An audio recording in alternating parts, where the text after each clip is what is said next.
Alguém podia... De novo, que eu tentei... Começou. Alguém, não sei se fui eu, mas começou. Beleza. Ok, mas enfim, não sei. Tá bom, beleza. Boa tarde, gente. Vamos continuar a nossa jornada aqui. Eu adoro essas metáforas poéticas, jornada, né?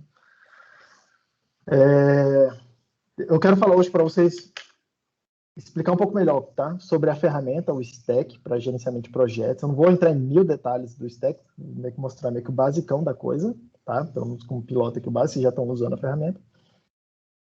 E falar um pouco sobre gerenciamento, sobre módulos em Haskell, tá? Como é que a gente faz para esconder algumas informações e poder tratar programar coisas mais localmente, tá?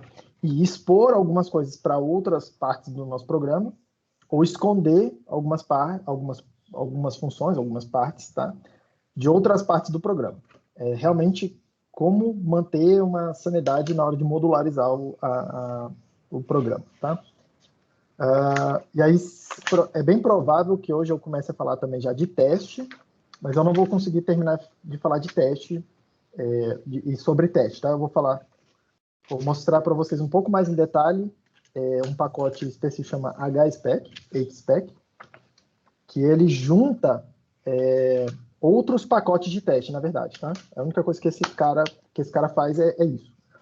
E, essencialmente, tem dois pacotes de teste que são interessantes de usar com o HSpec, que são o HUnit, para testes unitários, que, por exemplo, vocês já viram alguns exemplos na lista, que eu botei para vocês, nas listas passadas, que eu coloquei algumas coisas para vocês, dei alguns testes, né?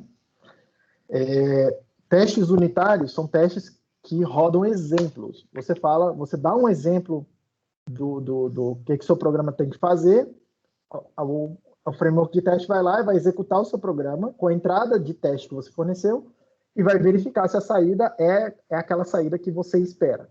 Você tem que dizer, então, qual a entrada, para uma dada entrada, o que eu espero receber. Okay? E aí é um tipo de teste que é orientado a exemplos. Então, você fornece exemplos para o seu programa, ou no caso aqui para a bateria de teste, tá? Você especificam exemplos e verificam se esses exemplos eles são, vamos chamar assim, né? Essa é a ideia básica por trás de testes unitários, né? Executar exemplos. E provavelmente na aula que vem eu vou falar do Quick Check, que é provavelmente a primeira biblioteca que implementa uma metodologia diferente de teste, que é o que a gente chama de teste de propriedades. Em vez de falar exemplos específicos de como o meu programa deve funcionar, tá? Para exemplos específicos, o que a gente faz com o Quick Check é dizer propriedades que eu gostaria que fossem verdadeiras, né? Vocês estão vendo minha tela. Então, por exemplo, vocês estão vendo minha tela, né? Não, sim, professor. Por exemplo, quando eu faço reverse de uma lista 2 vezes, tá? Por exemplo, sei lá, uma coisa assim, né? 1, 2, 3. Se eu inverter uma lista 1, 2, 3, uma vez vai ser a lista 3, 2, 1. Se eu inverter ela de novo, é a lista 1, 2, 3. Tá? E é interessante, por exemplo, uma determinada propriedade, para eu testar essa função reversa, tá? Que faria sentido para mim, por exemplo, seria olhar e definir, olha, se eu tiver uma lista XS qualquer, tá? Ela deveria ser igual a fazer a operação reverse XS, por exemplo. E eu falar isso para minha bateria de teste. Falar assim, cara, olha, para qualquer XS, eu gostaria que essa propriedade fosse verdadeira. Inverter a lista 2 vezes, deveria chegar no mesmo lugar que eu tinha antes. Tá? E aí a gente fala isso aí para o Quick Check. Olha, eu quero que você verifique essa propriedade para mim. E aí o que ele vai fazer? Ele vai gerar exemplos, ele faz duas coisas, tá? Primeiro ele gera exemplos para excitar as propriedades. Então ele vai gerar listas, essas listas XS, vários exemplos, e vai verificar esses, tipo, e aí como é que ele verifica? Ele testa, ele coloca o XS dos dois lados da equação e vê se os dois lados são iguais, tá? Então essa é a primeira coisa que ele faz, é geração automática de exemplos, né? Ele faz isso usando casos aleatórios, só que tipo, não é totalmente aleatório, porque você consegue ir direcionando essa aleatoriedade, entre aspas. Tá? Eu vou mostrar um pouco para vocês como é que, pelo menos por cima como é que vocês fazem esse controle. E a segunda coisa que o Quick Check faz, e é interessantíssimo, tá? Quando ele encontra um caso de teste que falhou, tipo assim, ele encontra um exemplo que a sua propriedade não é verdadeira, tá? Essa propriedade, por exemplo. Ele pega esse exemplo e aí, em vez de mostrar para você falar, ó, esse exemplo aqui não passa. Ele faz isso, tá? Mas antes de mostrar para você, ele tenta reduzir esse exemplo. Ele fala, beleza, eu já sei que esse exemplo não passa. Será que eu consigo, a partir desse, construir um exemplo mais simples que também não passa na propriedade? Tá? Ele tenta buscar isso. Tá? Para vários tipos, isso é bem interessante. Ele consegue reduzir bastante para você. Tá? Porque é muito mais fácil você trabalhar com um exemplo pequenininho, tá? Cara, por que esse exemplo pequenininho deu errado? Do que você ter um exemplo bem grandão e tentar você mesmo descobrir o que é que está dando errado. Onde é que está o bug do seu programa. Tá? É isso que o Quick Check tenta fazer. Tá? Tem muitas histórias interessantes, inclusive o Quick Check foi portado depois para várias outras linguagens. Tem clone dele em quase todas as linguagens que vocês puderem imaginar. Tá? Essa ideia aqui é uma ideia bem interessante. Tem inclusive uma linguagem que o pessoal da Intel usava para fazer chips que chama BlueSpec, que é uma linguagem bem baseada em Haskell, uma linguagem funcional para descrição de hardware. E aí tinha uma implementação do Quick Check, tipo, os caras escreveram uma implementação do Quick Check nessa linguagem e eles descobriram um bug no hardware num dos processadores usando essa ferramenta, tá? Que é um port do Quick Check. Então, assim, tipo assim, extremamente relevante esse tipo de teste, tá? E ele tende a forçar com que você pense melhor em quais propriedades você quer para o seu programa, tá? Ele te força um pouco a tentar descrever funcionalidades mais abstratas em vez de funcionalidades mais concretas, tá? É bem legal com essa história de funcionar. Mas vamos lá, então. Deixa eu mostrar aqui um pouco de coisa para vocês, tá? Eu vou usar como exemplo, lembrando aqui,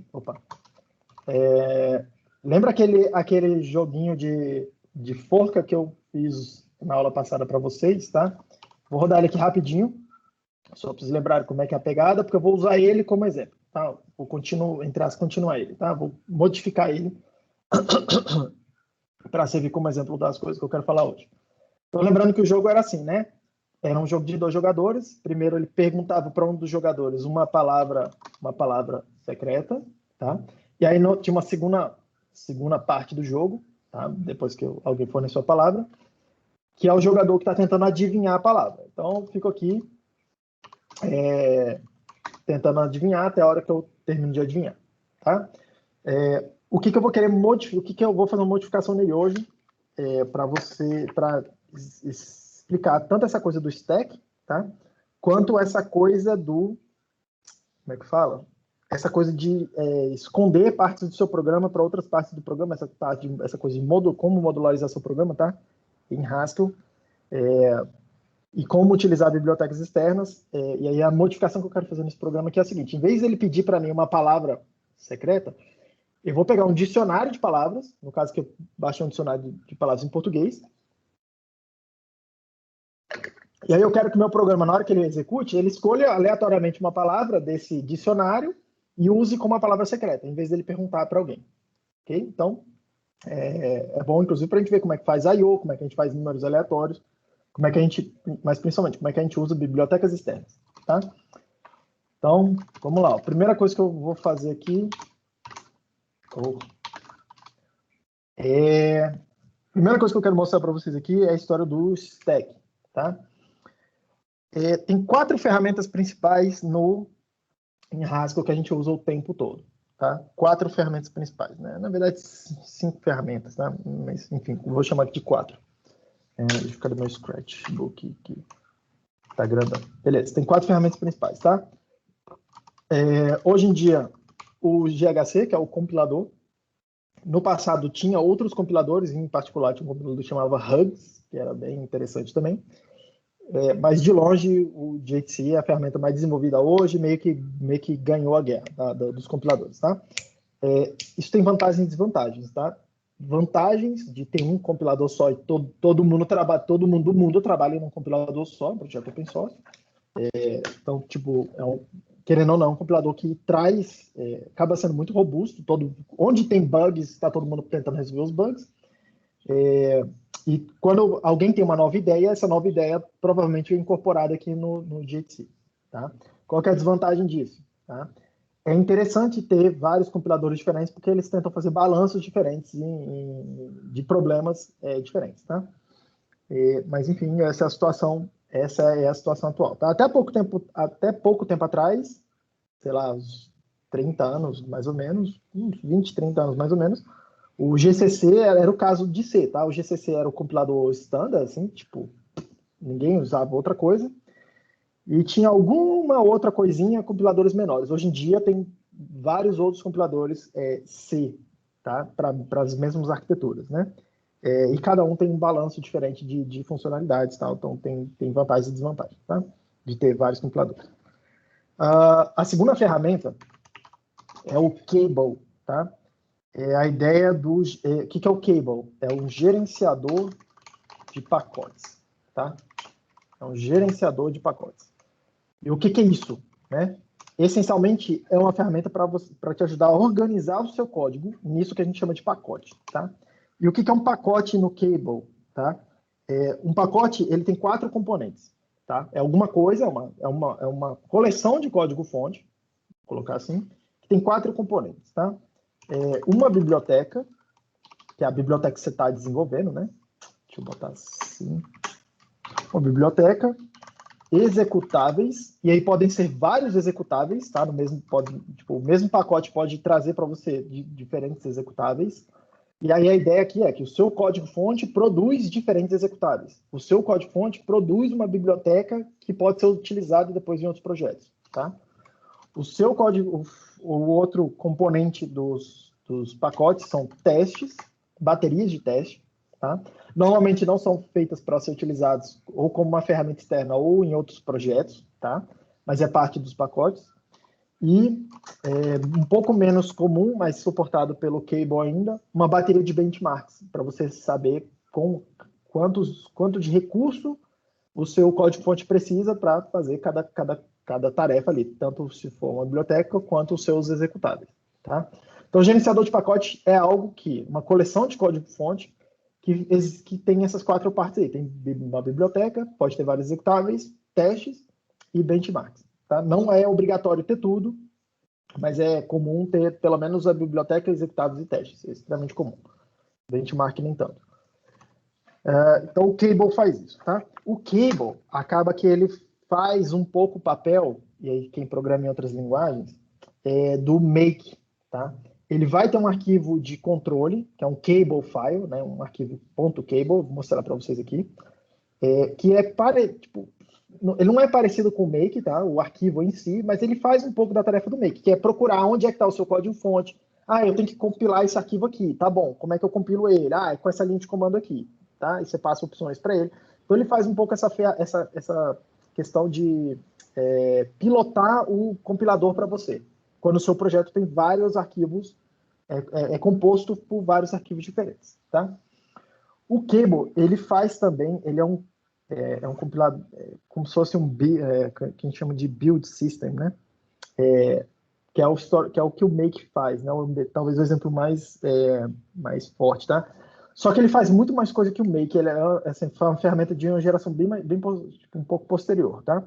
Em Java tem ferramentas assim, em Python tem ferramentas assim, que elas fazem o que o Make faz, que é olhar e falar, beleza, eu preciso compilar isso, eu preciso compilar aquilo, preciso decidir como compilar cada coisa, como é que eu linko isso, como é que eu linko aquilo, mas ele também faz o que a gente chama de gerenciamento de dependências, tá? Então, às vezes, você está usando uma biblioteca que não foi você que escreveu, tá? E você precisa trazer essa biblioteca para dentro do seu projeto. O Cable, ele faz o papel de ir na internet, em algum repositório, baixar os arquivos para você. Se for código-fonte, ele compila. Se não for código-fonte, se for um negócio já binário, ele linka para você, ele diz como é que o compilador precisa linkar isso com o restante do seu código. Então, ele faz um pouco mais que só que o Make, tá? Ele faz essa questão de gestão de dependências também. Vou escrever aqui, gestão de dependências, tá? E para isso, ele trabalha com a ideia de repositórios de bibliotecas, tá? Tem 3 lugares que você pode ir buscar bibliotecas externas, tá? Você pode buscar bibliotecas externas em arquivos locais no seu computador, chama assim, locais, tá? Dependências locais. Tem uma pasta que não faz parte do seu projeto, mas que tem uma biblioteca lá que você precisa importar para dentro do seu projeto, de alguma forma. Então, você pode fazer isso com o Cable. Você pode fazer repositórios Git ou Mercurial, né, que chama assim de HG, é um tipo de gerenciamento de projetos, de controlador de versão também, tá? Então, você pode dar para ele um repositório Git, onde está essa dependência, esse código-fonte, essas bibliotecas. Ou, e é o mais comum, tá? Você usar um repositório que está associado com o Cable, que a gente chama de Hacked, que é onde vocês estão lendo documentação de biblioteca o tempo todo, tá? Que é aquele site lá que vocês abrem. Deixa eu até abrir ele aqui. Chrome, novo. Que é esse site aqui, né? O hacked.rasca.org, que tem 2 partes, tá? É um site, onde você acessa a documentação. Então, sei lá, vou abrir a documentação aqui desse pacote text, por exemplo. Você pode procurar, tem pacotes aqui. Então, tem o site, tem documentação da coisa, você pode abrir aqui e olhar a documentação das funções, ver os tutoriais, a coisa toda, de como é que as bibliotecas devem ser usadas, tá? Mas ele também tem um repositório de dados, tá? Como se fosse um banco de dados com diferentes versões das bibliotecas que você pode ir lá e baixar, tá? A ferramenta vai lá e baixa isso para você.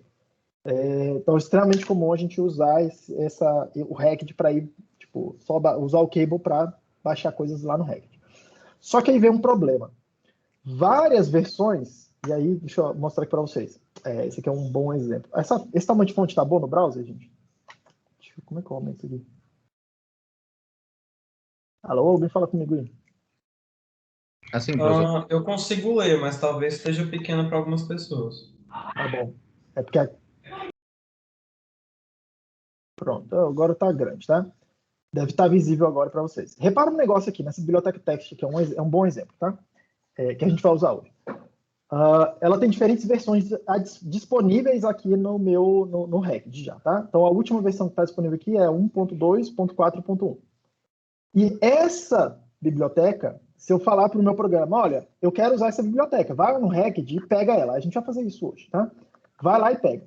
Ela tem uma porção de dependências ela mesma. Então, tem outras bibliotecas que o Cable precisa ir lá e falar assim, cara, beleza, o programador está pedindo para eu baixar esse text aqui, compilar e juntar no projeto dele. Só que para eu fazer isso funcionar, eu preciso baixar essas outras bibliotecas aqui também, tá? Então ele tem que vir aqui e baixar essa biblioteca, Array, a biblioteca, o Basic, já vem junto, já vem na distribuição, Binary, Bytestring, blá blá blá, tá? Então tem independências. E essas bibliotecas mesmos aqui, ó, essas dependências, também tem dependências. Então, por exemplo, o Bytestring Builder, tá? Ela tem outras dependências. Então, vocês reparem que isso aqui meio que acaba tendo uma árvore de dependências quando eu peço uma determinada biblioteca, tá? E se vocês repararem aqui também, ó, na hora que eu elenco as dependências, tá? Eu digo para ele uma faixa de versões que eu aceito aquela biblioteca, aquela dependência. Então, por exemplo, essa versão aqui, ó, 1.241, dessa biblioteca text, precisa dessa outra biblioteca, array, da versão que seja maior ou igual a 0.3 e menor do que 0.6.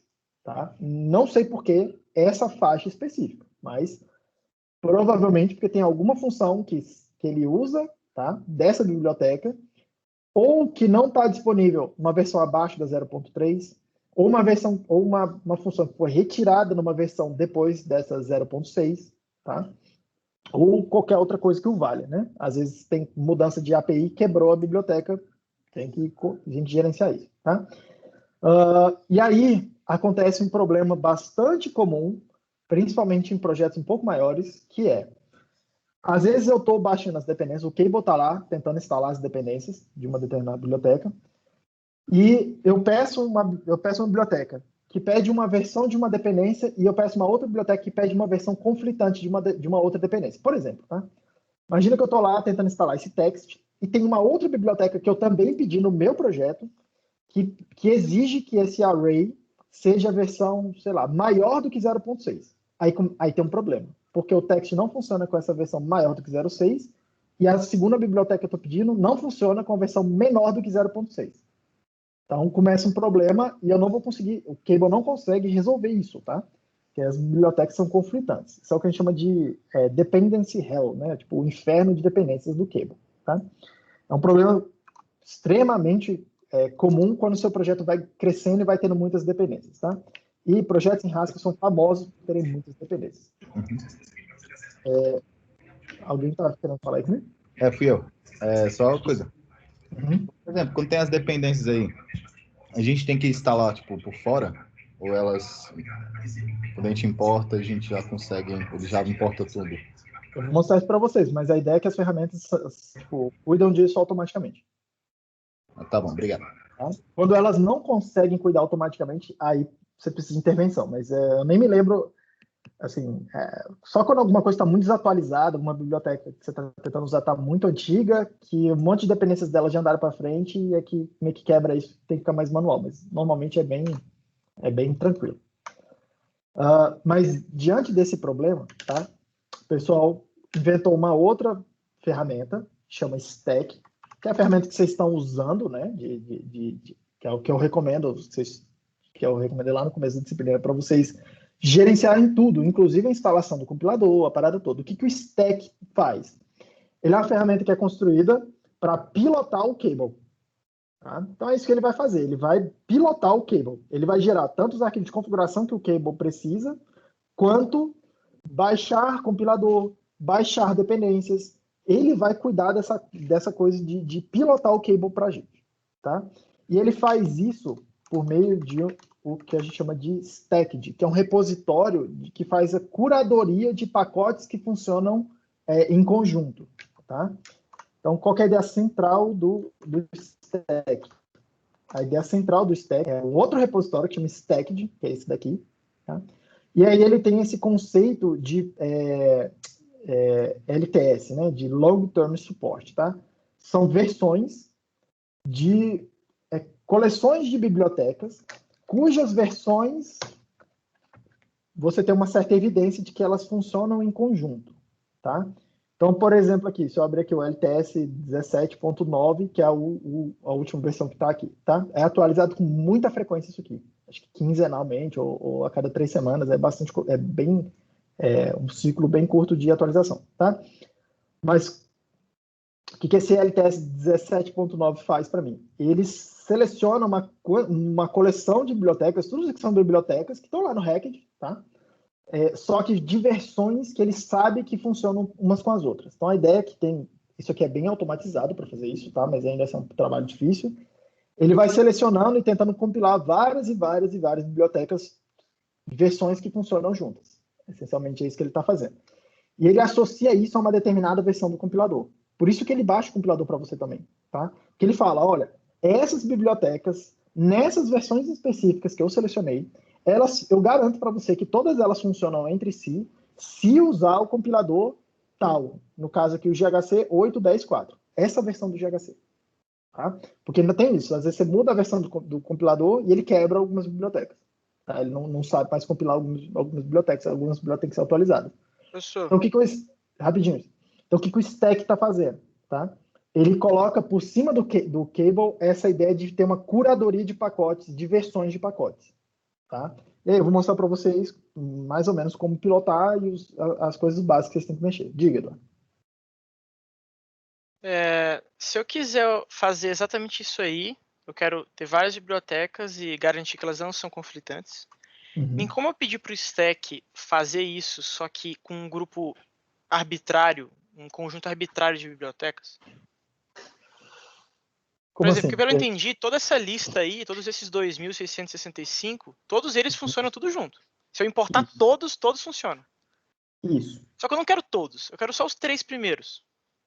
Você vai importar só os 3 primeiros, vou mostrar para você como é que faz isso. Não, mas eu não quero importar os 3 primeiros. É porque assim, digamos que o abstract deck 0.3, quer dizer, o abstract deck, ele funciona em versões superiores com o abstract par e o SE angle.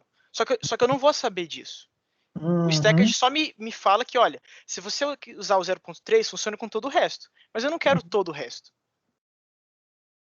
Uma boa pergunta, cara. Deixa eu te mostrar o byte string aqui, que eu me deparei com esse problema essa semana. A última versão que está lá no Hacked é essa versão 11, tá vendo? Uhum. E tem umas funções que eu estava usando no meu programa, tá? O programa que eu estava fazendo, que entraram na versão 11 que não tem na versão 10, né? Não é nem que eu estava usando, tá? Eu estava abrindo a documentação no Hacked falando, porra, legal, tem essa função aqui, então é ela que eu vou usar. Ela é útil para mim, no problema que eu estava resolvendo.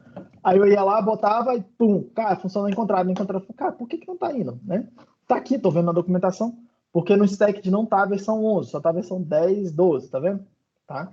E eu tendo, e repare que é no Nightly, tá? É a última compilação lá do repositório, é o 10 ainda, não atualizou pro 11. Ok? Provavelmente porque o 11 quebra deve quebrar um pacotão de, assim, uma coleção grande de outras bibliotecas. Por isso que eles não botaram a última versão. Sim. Aí vem a sua pergunta. Tá bom, será que tem como falar para o stack, para stack, né? Usa a versão 11 mesmo assim, porque eu não me importo com ela quebrar outras coisas que eu não estou usando. Exatamente. Tem como fazer isso. Eu não vou mostrar para vocês, tem que ler lá no manual como fazer. Porque aí você começa a pilotar manualmente o stack, tá? Quando tudo que você coloca manualmente, não é difícil de colocar, não. Vou mostrar para você onde você coloca, mas normalmente eu tento evitar ao máximo. Então você não fez isso, então você não atualizou o byte string para a versão 11. Não, o que eu fiz foi pegar a função específica que eu estava fazendo e implementar ela meio que no braço. Porra, aí não, Edil. Aí não, mas enfim, é o que tinha para hoje, né? Entendi. Mas valeu. Mas não era uma função muito grande. Se fosse uma coisa muito sofisticada, eu ia provavelmente ter me preocupado mais com isso. Como era meio que uma função útil, mas assim, dava para resolver de outro jeito. Que não era tão não era um quebra-galho, tá? Entendi. Tudo bem? Então é isso que essas ferramentas fazem. Esse aqui é meio que o ecossistema da coisa, tá? É o GHC, o Cable. O Cable tem o Hacked, que é meio que a quarta ferramenta, e o Stack, o Hacked, que é meio que a terceira ferramenta, né? Que é o repositório de pacotes, e o Stack com o Stacked, tá? Que é uma ferramenta para pilotar o Cable, e a ideia básica é essa, de fazer curadoria de pacotes para facilitar um pouco sua vida, tá? Hoje em dia, no ecossistema, rapidinho, e alguns de vocês estão usando, tá? Tem o LSP, né, que é o Language Server Protocol, que é para você poder implementar, que é um protocolo da Microsoft, lá do VS Code, do Visual Studio, que a maioria de vocês aí deve usar essa ferramenta, Visual Studio. Não sei o que vocês veem nela, mas enfim, eu sou old school também, né? Que é um conjunto de protocolos para você, de fato, ter uma IDE que conversa com serviços disponíveis numa determinada linguagem. E ele faz coisas do tipo pintar a sintaxe, pintar os comentários, fazer import automático, falar para você, tá vendo essa função aqui? Pular para a definição dela em outro arquivo, fazer essas coisas que uma IDE faz, né? Gerenciar o processo de compilação dentro da IDE, sem você ficar saindo, tá? Essa coisa toda. Então, tem um projeto razoavelmente avançado hoje em dia em Haskell, de ter a implementação desse protocolo, tá? Para funcionar bem com a linguagem Haskell. Essa coisa ainda está andando, mas é meio que o pior ponto de ferramentas hoje do ecossistema, mas é onde está mais avançando provavelmente nos últimos 2 anos, tá? Muito em breve, o pessoal de Haskell não sabe, a comunidade não sabe brincar, né? Assim, eu considero que são as melhores ferramentas de uso associadas a uma linguagem são as que tem no Haskell, tá? Com exceção de IDEs. Mas já a gente chega lá para ter o estado da arte em questão de integração com outros IDEs, tá? Então, isso aqui é meio que o ecossistema. E eu você perguntar alguma coisa aí, diga lá. Na época eu dei uma bugada, eu acho que deu uma perdida ali quando tava falando do stack. Quando a gente configura o stack, a gente tá fazendo o que com o stack mesmo? E o que é esse resolver? Não, vamos lá, vou entrar em detalhe agora sobre isso. Tá? Então vamos lá. Tem Vamos criar um projeto do zero para eu poder mostrar para vocês mais ou menos o esqueleto do que o stack faz e onde você pilota ele, tá? Você pilota ele com arquivo de configuração, tá? Então, é razoavelmente simples começar um projeto novo. Você vem aqui, stack new, dá um nome para ele, vou chamar de, sei lá, aula 01. E aí eu não preciso... Opa! Eu posso passar para ele, tá? Como se fosse um template do meu projeto. Eu não vou passar nada para ele, tá? E ele vai criar, ele vai usar o que ele chama aqui de new template. Vocês viram aqui, foi meio rápido. Ele vai lá no repositório, tá? Baixa um template de como é um repositório Haskell. No caso, ele usou esse new template, que é um template simples, vou mostrar aqui para vocês, normalmente é o que eu uso, mas tem um repositório no Git com uma tonelada de templates para problemas diferentes, tá? Então, sei lá, quero fazer um web server. Aí ele já cria o template com um monte de imports, um monte de coisa já para que o pessoal normalmente usa em web servers e por aí vai, tá? Daqui a pouco eu mostro para vocês. Então, tipo assim, tem como facilitar um pouco esse trabalho de você já criar um repositório com uma determinada cara, tá? Mas, essencialmente, o que ele fez, tá? Ele criou uma pasta, no lugar onde eu estava, que chama aula 01, que é o nome do meu projeto, tá? Então, vou entrar aqui para vocês verem. Tá visível esse tamanho de fonte, né? Tá sim, professor. Beleza. Então, o que tem aqui? Isso aqui é a árvore de diretórios que ele criou, tá? Tem um arquivo changelog, que é para você dizer o que, as mudanças de versão, tá? Tipo assim, para você documentar as mudanças de versão à medida que você vai fazendo versões diferentes do seu código. Um arquivo de licença. Vocês vão ver que o stack reclama quando não tem um arquivo de licença no teu repositório, tá? Não sei qual a licença padrão, mas você pode usar a licença que você quiser. Tem um arquivo de readme, que não preciso nem explicar, né? Para você dizer o que a sua biblioteca faz, que ela funciona. Tem esse arquivo setup.hs. Vou abrir ele aqui. Porque é um arquivo Haskell, se vocês olharem, tá? E ele tem essas duas linhas só. Import, ele importa uma determinada biblioteca e tem esse main aí, tá? Que chama default main. Isso aí serve para pilotar o stack, tá? O stack, em parte, ele é pilotado em Haskell. Você faz um código Haskell que vai dizer o que ele tem que fazer, tá? Em parte. Só teve uma vez na minha vida inteira, desde 2018, desde 2016, que estou trabalhando com isso aqui, assim, com mais afinco, que eu realmente precisei mexer nesse arquivo aqui, para fazer alguma coisa, tá? Então, se você me perguntar para que serve isso aqui, eu nem sei explicar direito o que isso aqui está fazendo, esse default main que ele está fazendo. Eu sei que tem que ir lá na documentação do stack e ler o que ele está fazendo, tá? Então, na maioria das vezes, você não precisa mexer nisso, mas também não delete, porque o stack precisa disso, tá? Aí ele criou um diretório que ele chama de app, de application, né? Onde lá dentro vai ser meio que o diretório que tem os códigos-fontes para você fazer os seus executáveis. Então, ele já cria uma main para você. Vou abrir ele aqui, appmain.hs, que tem uma outra main, repare, tá? Aquela primeira é o stack que vai usar. Essa daqui é o que vai gerar, de fato, o seu programa, tá? O seu programa é isso aqui. Ele gera meio que um templatezinho lá, uma casquinha para você, tá? Ele gera mais outros dois diretórios, tá? Saltando esses dois arquivos aqui que eu vou voltar para eles. Mas tem um diretório source, tá? Onde você vai construir suas bibliotecas para usar no seu projeto. Então, ele já meio que criou um arquivo ali, lib, por exemplo, tá? E tem uma pasta de teste, que é onde você vai especificar seus testes. Normalmente, é bem comum vocês verem esse nome padrão aqui mesmo em Haskell. O pessoal vem renomear isso aqui, chama de spec, tá? E o que tem aqui dentro desse spec, né? Tem uma suíte de teste, tá? E o que é o teste? Se vocês for olhar aqui, ó, tem outra main, uma terceira main. O seu teste, o que normalmente a gente faz, é montar um executável que a gente vai chamar de driver de teste, tá? Que carrega suas bibliotecas, carrega o seu programa, define como é que vai ser o teste, gera os dados que o seu programa precisa, alimenta, roda o teu programa, faz a coisa toda e pega os dados para poder processar isso de novo e ver o que aconteceu com o teste. Tá? Então, esse programa aqui vai fazer isso, é o driver de teste. Tá? Então, repare, tem várias mains no seu projeto. Tá? Não é porque tem várias mains que vai dar pau. É tipo isso. Só que o problema é que você tem que entender o que está acontecendo e como é que você pilota isso. Tá?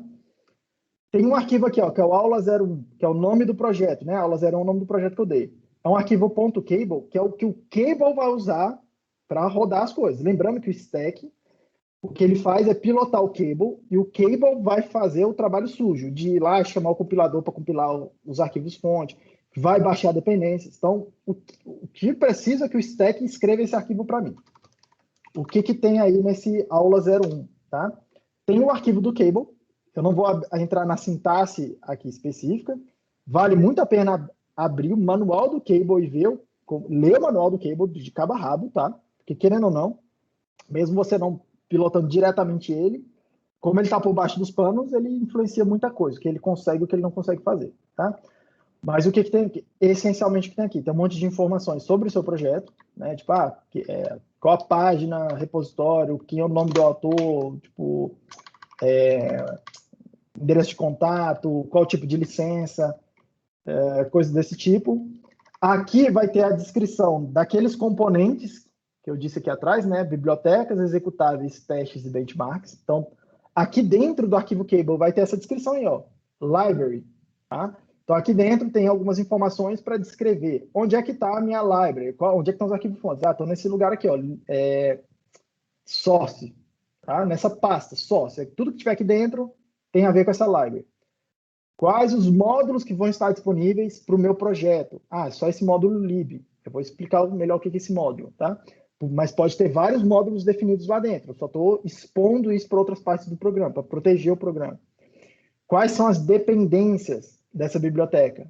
No caso, só estou usando essa dependência base, mas aqui eu posso botar outras. Aqui, a segunda parte, ó, segundo componente, né, de um pacote são executáveis. Aqui eu defino executável, o nome dele, tá? Onde é que estão os arquivos fonte que fazem parte desse executável? Estão nessa pasta app, tá? Onde é que está a main? A main está nesse arquivo aqui, main.hs. Quais são as dependências? Repare, o base e a minha própria biblioteca, para ele já disponibilizar para o meu aplicativo, para o meu executável, a biblioteca que eu mesmo estou programando. Opções que eu vou passar para o compilador, tá? Depois a gente vê mais detalhes se for o caso, mas threaded é para habilitar que o seu programa possa usar vários núcleos do seu compilador, do seu processador, tá?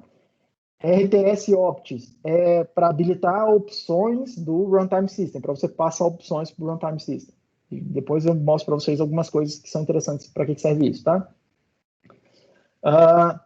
Testes, né? Baterias de teste, que é uma terceira parte dos componentes, tá? Dos módulos, né? Então eu digo aqui, teste suite, dou um nome para a bateria de teste, digo onde é que estão meus arquivos que vão constituir a bateria de teste, digo qual é a main, digo quais são as dependências, ok? Então essa é mais ou menos a cara do Cablefile. A ideia é que você não vai mexer nisso aqui, tá? Que ele vai gerar isso aqui para você e você não vai mexer nisso aí, tá? Mas é interessante você saber, porque se manualmente você precisar, e tem muito tutorial na internet que vai, mesmo usando stack, vai falar, edita aí esse Cablefile e bota tal coisa, tá?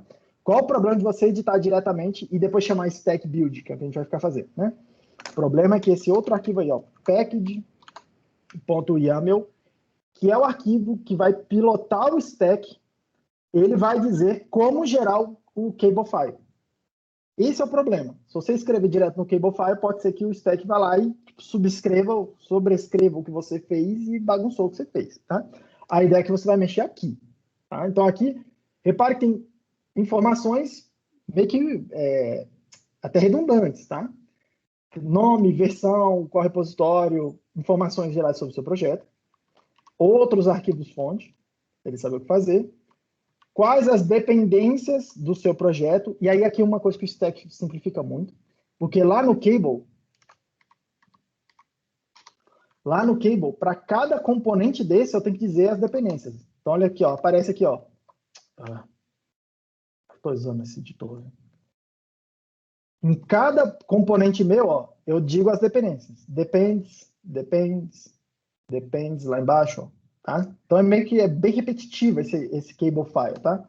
Mas em geral, todas as dependências são comuns, okay? Não tem muitas especificidades entre componentes diferentes, tá? Então aqui eu digo num lugar só, cara, as dependências são essas para o projeto inteiro. E aí ele cuida de dizer para o Cable da forma como o Cable entende, tá? Repare que aqui eu vou dizer os mesmos componentes, tá? Ó, biblioteca, executáveis, testes. Tá? Dentro da biblioteca, o que eu vou dizendo só informações que realmente eu preciso dizer, não preciso ficar repetindo muita coisa, tá? Se eu só dizer, tipo, ó, repare que é o padrão, tá? Só se diz onde é que estão os arquivos fonte.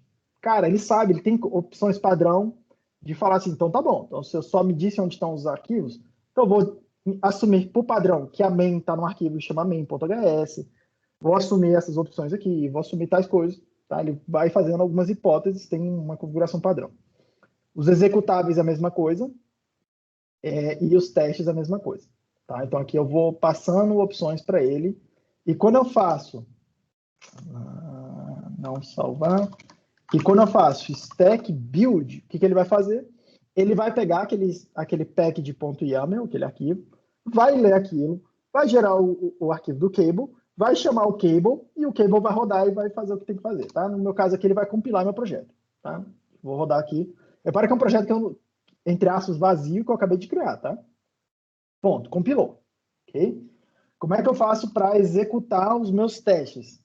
Stack test, ele vai compilar a bateria de teste e vai rodar o teste, tá? No meu caso ali não tem nada ainda, tá? Só tem uma função que diz isso, ó, test not yet implemented. Mas ele foi lá, rodou os testes. Isso aí é o teste por enquanto. Depois a gente vai construir teste para uma coisa de verdade agora, né? Se eu quiser executar meu executável, tá? Package.yaml. O que eu preciso saber qual executável eu quero rodar, porque eu posso definir mais de um executável. Então, aqui só tem um executável que chama aula01-exe. Tá? Então, eu vou rodar ele. Então, como é que eu faço? Stack exec aula01.exe. Tá? Eu chamo o meu executável, ele vai compilar e vai rodar. Isso é o resultado do meu programa. É uma coisa que imprime na tela aí, sum func. Ok? Então, repare, essencialmente é isso que você precisa saber do stack, tá? Tem horas que você precisa limpar teu projeto, às vezes dá uns ruins aí. Stack clean, ele vai limpar a coisa toda, tá? E se você olhar, deixa eu até compilar de novo aqui, ó. Se você compilar, ele gerou arquivos executáveis, ele fez um monte de coisa. Gerou arquivos binários, e o meu diretório ainda está limpinho. Tá? Não apareceu em lugar nenhum um executável. Se eu entrar nesse... Opa, melhor ainda. Se eu olhar, não tem nada aqui dentro. Ó. Não tem executável, não tem lugar nenhum. Tá do jeito que estava antes. Tá? O stack ele é esperto o suficiente para fazer o seguinte. Ele cria uma pasta lá dentro do seu projeto, tá? Uma pasta, entre aspas, oculta, que é essa stackwork, .stackwork, onde ele vai fazer tudo lá dentro, tá? É um que chama de sandbox, né? Stackwork, tá? Então, lá dentro tem um monte de coisas do stack, gerenciamento de pacote, é aí onde ele vai baixando os pacotes, é aí onde ele baixa o compilador, se precisar, é aí onde ele... É aí onde estão os executáveis, caramba, é aí onde está o meu executável, por exemplo, tá? Dentro dessa pasta aí. Para você não precisar ficar navegando essa coisa aí manualmente, você vê que é um caminho meio tortuoso, tá? Você tem aquela opção lá, stack exec.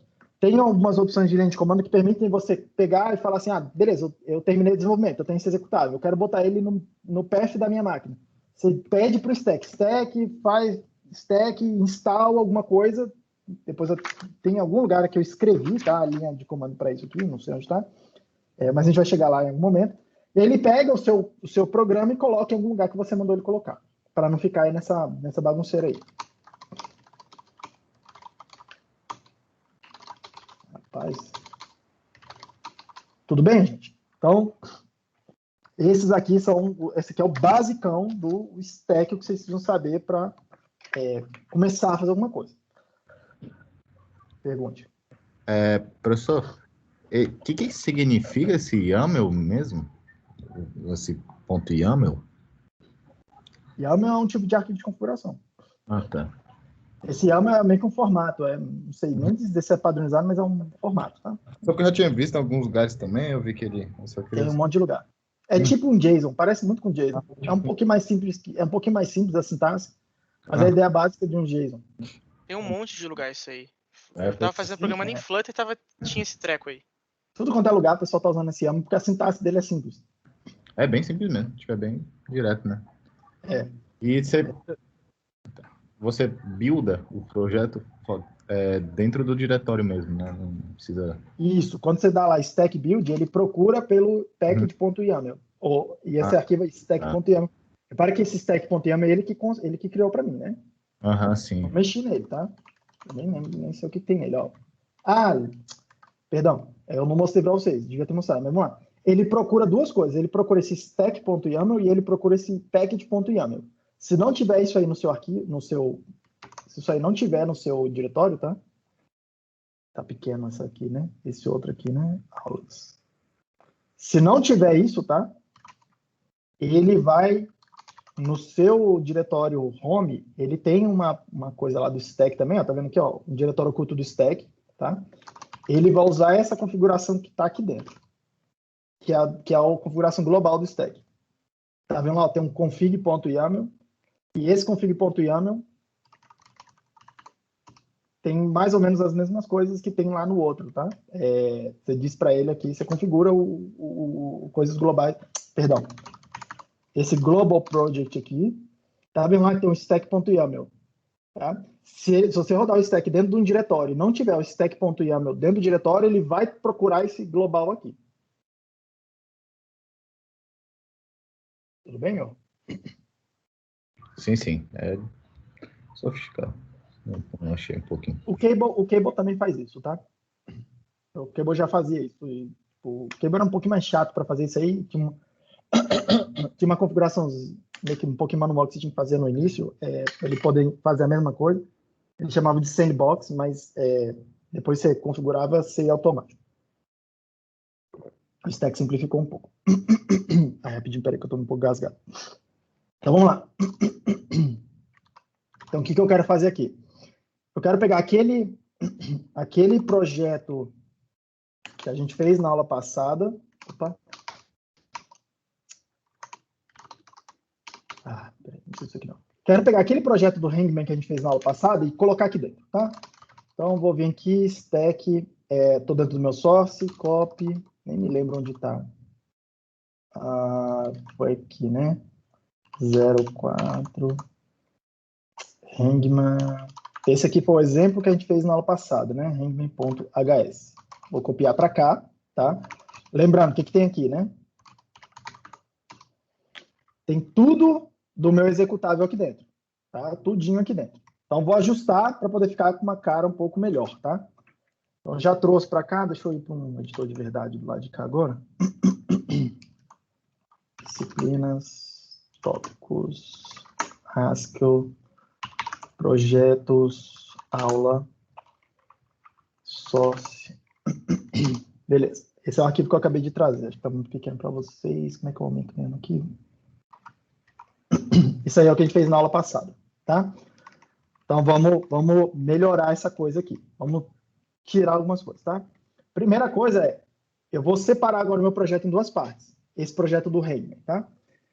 Eu vou separar uma parte que é uma biblioteca e vou separar numa outra parte que constrói o executável para mim, tá? A parte da biblioteca vai ficar com essas funções aqui. Eu só vou tirar a main daqui de dentro. Perceba, tá? Só tirei a main, deixei aqui tudo aqui dentro.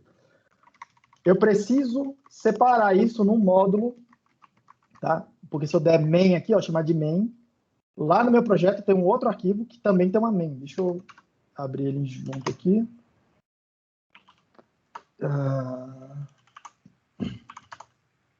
Vocês também, enquanto eu vou navegando, vocês também fazem, tipo, essas estruturas no computador de vocês gigantescas, assim, que nem eu? Desse nível aí, só você mesmo. Então, pronto, vamos lá. Do lado esquerdo do meu editor, tem o arquivo que eu acabei de trazer, só limpei a main. Deixa eu até voltar aqui. Opa, aqui que eu fiz alguma besteira. Do lado de cá está o arquivo que eu trouxe da aula passada. Do lado direito tem o arquivo main.hs, lembrando que no meu projeto, essa aqui é a estrutura, tá? Então, do lado esquerdo, ó, vocês estão vendo esse arquivo aqui, hangman.hs, dentro da pasta source. Do lado direito, vocês estão vendo esse arquivo aqui, main.ks, dentro dessa pasta app, tá? Só para vocês não ficarem perdidos aí. É que vocês usam um editor que tem essa barrinha de navegação aí do lado e tal, né? Eu não gosto, não sou... Por incrível que pareça, eu não sou muito fã dela. Mas vamos lá, o que eu estou fazendo, tá? Então, eu estou tirando, ó, essa coisa que chama de main, porque eu tenho uma main do lado de cá, tá? Senão vai conflitar na hora que eu tentar compilar meu projeto, ele vai falar, tem duas definições da função main, ok? Então, eu eliminei aquela lá, tá? Vou trazer ela para o lado de cá. Repare que o meu projeto, a única coisa que ele fazia para fazer a main era chamar aquela função hangman que rodava a coisa toda. Então, foi simples aqui nesse caso. Só que repare aqui em cima, tem um módulo que chama main, e do lado de cá o meu módulo também chamava main. Então, eu vou mudar o nome aqui para hangman, tá? Porque senão ele vai falar para mim, olha, você está definindo dois módulos aí, em dois lugares diferentes, isso aí não pode fazer, tá? Deixa eu compilar. Só que isso aqui eu vou dar um build aqui, já esperando que vai dar erro, tá? Porque o nome do meu módulo não é igual ao nome do meu arquivo, tá? Ó, tá hangman com letra minúscula. Eu vou dar um build aqui, já esperando por esse erro. Não sei dizer se ele vai reclamar disso, mas eu acho que vai. Ah, vamos por partes. Repare que ele nem reclamou disso, tá? Eu vou arrumar isso aqui, mas ele deu o erro lá e falou, eu não sei cadê essa função hangman, na hora que eu fui tentar compilar a main.ks, esse arquivo do lado direito aqui, tá? Por quê? Ora, eu estou importando uma biblioteca que chama lib, vamos ver o que tem nela, tá? Essa lib tá aqui, né? Ó, source lib.hs no meu projeto, e não tem lá o hangman não tá aí. Tá trazendo essa função aí que eu não estou usando para nada. Ok? Só que eu não trouxe esse módulo hangman para dentro do meu programa. Preciso fazer isso. Então, como é que eu faço isso? Tá, ó, import. Então, vou salvar isso aqui. Vou compilar de novo. E aí ele falou, não encontrei o módulo hangman. Tá vendo lá? Provavelmente é por conta do nome do arquivo, que não é o mesmo nome do módulo, tá? E repare que é um detalhe de letra maiúscula e minúscula, tá? Então, eu vou mover isso aqui, o hangman, para hangman.hs, para letra maiúscula. Deixa eu fechar este daqui. A partir desse momento ele vai choramingar. Deixa eu abrir o novo.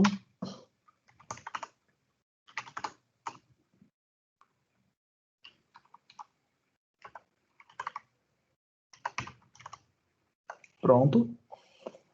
Vamos lá, dar um build aqui. Vou fazer um Node bem light. Pra vocês verem problemas comuns que costumam aparecer. Repare, agora ele encontrou, compilou, tá? Extremamente comum esse problema aí de nome de arquivo, tá, gente? O nome dos módulos tem que ser igual ao nome do módulo que você botou lá, ó, tá? E o módulo é obrigatoriamente por letra maiúscula, tá? O nome do seu arquivo obrigatoriamente por letra maiúscula, tá? Deixa eu mudar uma coisinha aqui, porque também é bastante comum a gente usar para organizar os módulos, tá? Para fazer coleções de módulos e, enfim, vocês vão se deparar com isso aí. Vocês vão ver em alguns lugares, tem módulos do tipo aqui, ó, system.io, tá? System.io. Como é que eu faço isso? Eu podia falar assim, cara, o meu módulo hangman está num lugar que é game.hangman, por exemplo, tá? Imagine que esse é o nome que eu quero dar para minha biblioteca.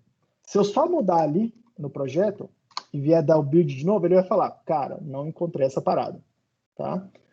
Não encontrei essa parada. Por quê? Toda hora que eu faço lá game, alguma coisa, ponto, alguma coisa, ponto, alguma coisa e o nome da biblioteca, isso implica que a minha biblioteca está dentro de um diretório com aqueles pontos lá. Então, game ponto alguma coisa é um diretório game e dentro tem um arquivo hangman. Vou mover aqui. Para dentro desse... Sim. Eu posso, inclusive... Porque essa anotação do ponto também é muito comum em outras linguagens, né? Uhum. Eu queria saber se você pode fazer igual nas outras, ponto, para poder voltar dois diretórios. Boa pergunta, acho que não. Pô, triste, hein? É porque ele... Calma. Por partes. Vamos por partes. Onde é que você... Repare que você precisa dizer para ele em algum lugar onde é que começa a raiz dessa cadeia de diretórios, né? Sim, isso é necessário. Repare que eu estou no diretório do projeto aula 01 e a cadeia de diretórios está dentro do source. Ó. O game onde ele vai procurar, ó, a raiz dele é esse source, tá vendo? Uhum. Não é onde eu estou rodando o stack. Sim. Onde que eu controlo isso, tá? Naquele package.yaml lá, repara, ó, minha library lá, eu digo onde é que começa a cadeia. Tá vendo? Saquei. Esse source diz, o raiz dessa estrutura aí, ó, game.handler, é esse diretório source. Lá dentro, ele vai esperar ver que game, um folder, né, um diretório game, lá dentro um arquivo handler.html. Isso é tudo padrão, isso é tudo standard da linguagem, tá? Inclusive standard mesmo, tem um padrão escrito sobre isso. Não é muito diferente de outras linguagens, não. Isso aqui, Haskell copiou muita coisa de Java, né? Nesse aspecto aqui. Beleza? Mas feito isso, tá? Feito ele isso. provavelmente vai dar aquele erro lá de que attempted to include module outside of parent folder, alguma coisa assim. Alguma coisa assim. Agora porque eu tô... Ó, repare. Tudo isso tem que estar ligado, tá? Ó, aqui agora virou game.handler, né? Vou compilar de novo. Repare que a compilação é meio lenta, tá? Pronto. Agora funcionou.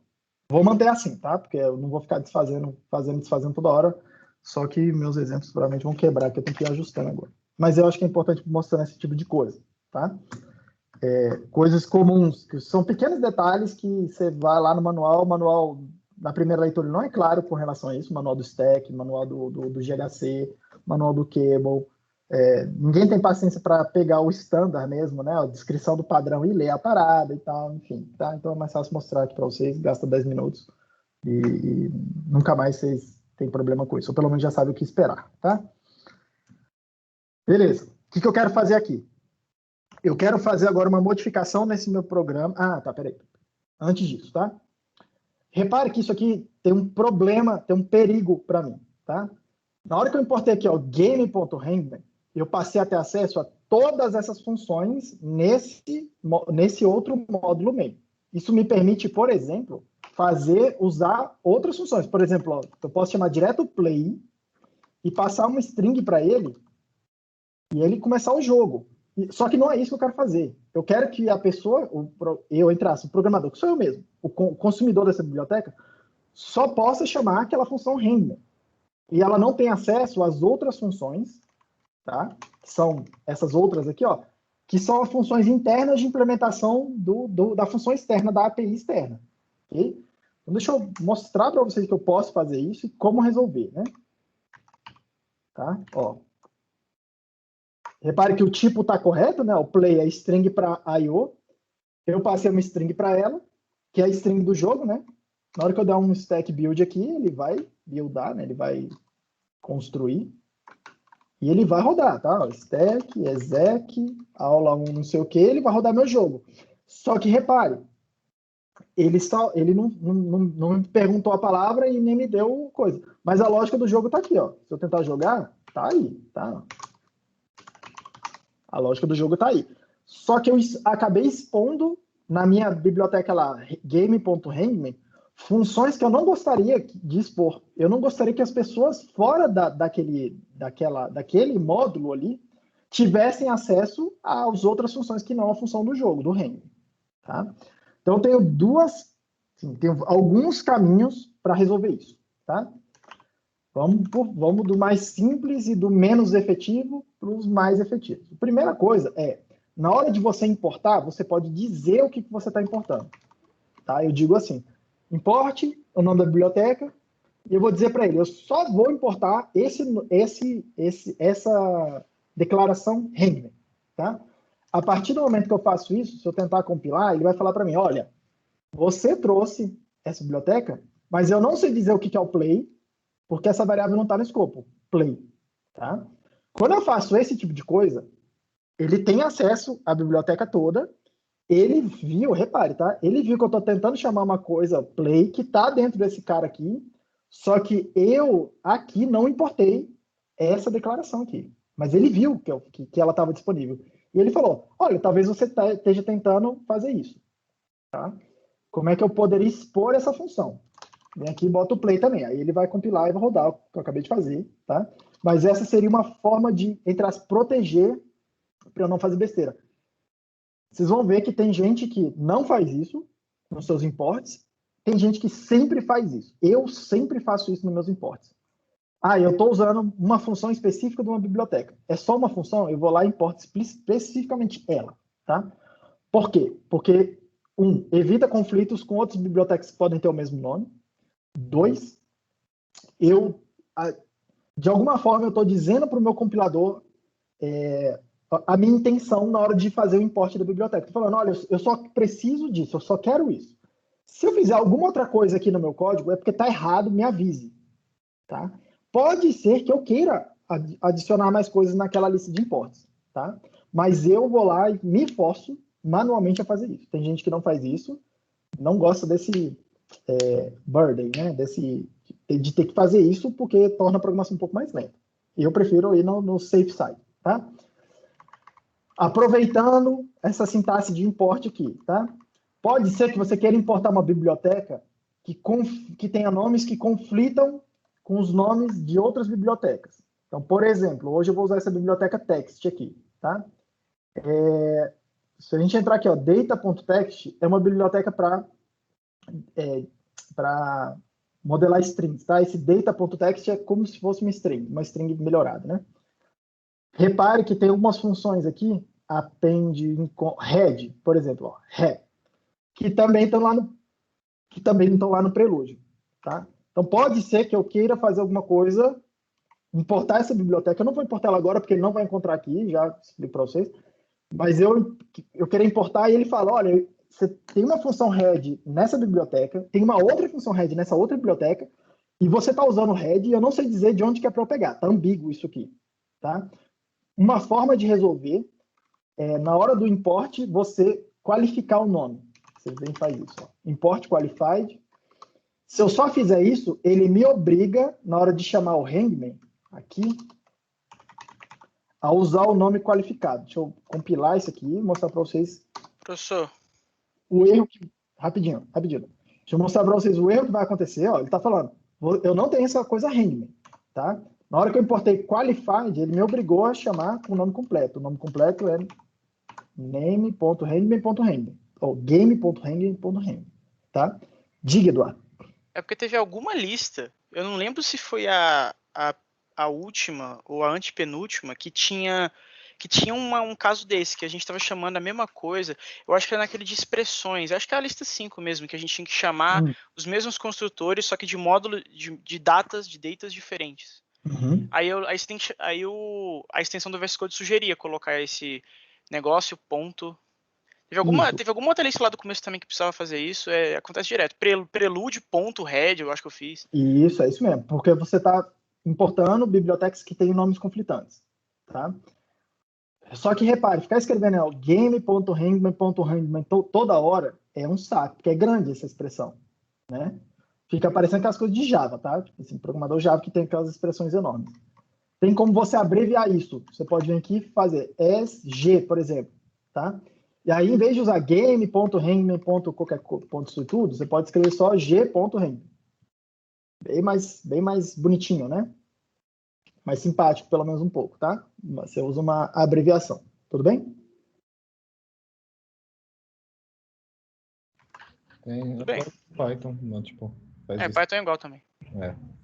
Python, eu não sei programar em Python, então eu não faço ideia. O que eu sei é que isso aqui quem programa em C++, isso aqui é muito, muito, muito, muito parecido com aquela história de namespaces em C++.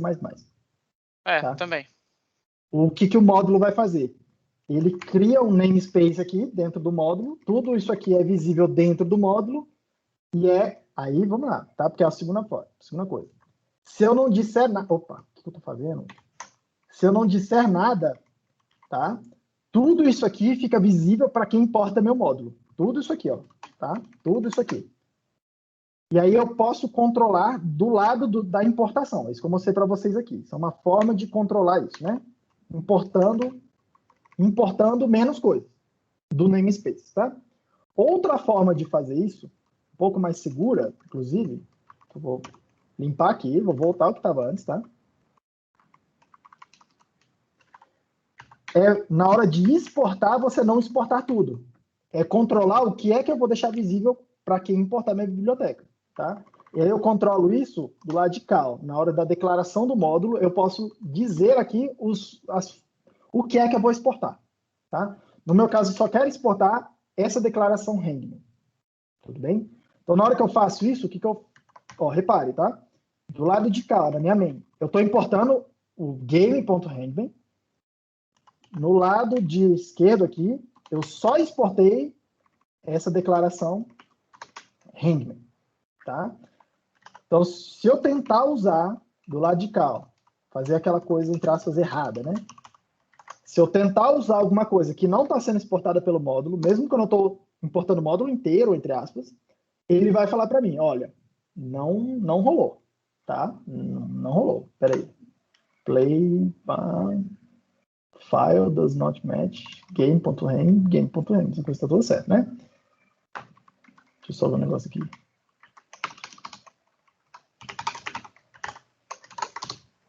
Por que não está indo? Deixa eu ver se o certo está indo, né? Não, peraí. Módulo. Poxa. File does not match. Ué, o que está errado aqui, gente? Meu primeiro chute inicial seria que você não pode chamar esse módulo de falar module game.hangman, porque ele não sabe quem que é game, né? Ele é o próprio arquivo HS. Mas isso aí, só se mudou alguma coisa aí no Ele DHC, deveria ser module hangman. Tira o game aí, testa isso aí. Isso está errado.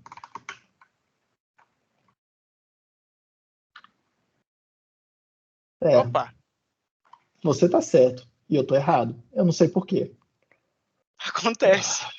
Acontece. Mas enfim, então, vocês já viram aqui que eu vou, quem sabe faz ao vivo, quem faz ao vivo vai errar com certeza, tá? Beleza.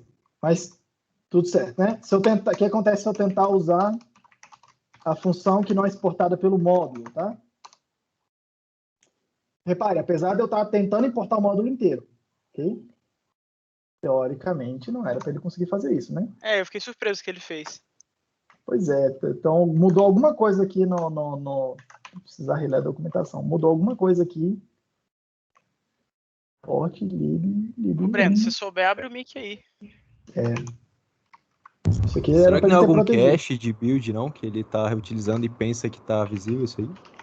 Sei, cara. Stack clean, stack build. Isso aqui não era para ele ter deixado rolar, não. Exatamente. Não era mesmo, não. Não sei dizer por que tá deixando. Vou olhar e depois eu verifico, mas vamos dar para frente aqui, tá? Teoricamente isso aqui era para estar protegendo.